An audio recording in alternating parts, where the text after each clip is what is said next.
د ایراني ولسمشر د افغانستان د برخلیک په اړه څه ویلي دي؟ د هند بهرنی چارو وزیر جयشنکر د ایران له نوي ولسمشر ابراهیم رئیسي سره پر افغانستان غږېدلی دی. د ایراني ولسمشر ابراهیم رئیسي وایي د افغانستان د ثبات لپاره د هندوستان د ګټور او اساسي رول هرکلی کوي.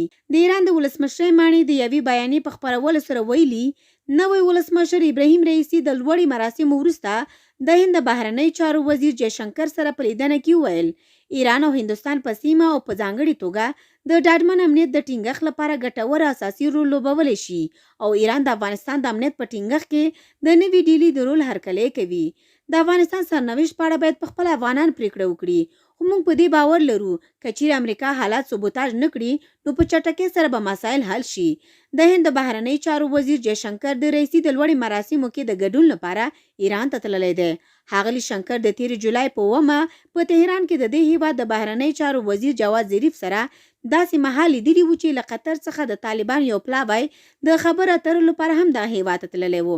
دغه راز د تېرې جولای په 21 د دواړو هیوادونو د بهرنی چارو وزیرانو په ټلیفوني خبرو کې په افغانستان کې د سولې پرمختګونه په داسې حال کې تر بحث لاندې نیولي وو چې له افغانستانه د امریکایي ځواکونو وتل د بشپړېدو په حال کې دي او دارنګه د طالبان لوري په بیلابیلو ولایتونو په ځانګړې توګه په کندهار، هلمند، هرات او کندوز کې بریدونه دوام لري.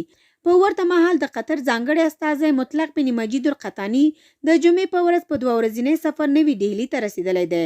هغه د پاکستان او افغانستان د چارو لپاره د هند د بهرنی چارو وزارت مسؤل ښاغلي جي پي سینګ سره وکتل.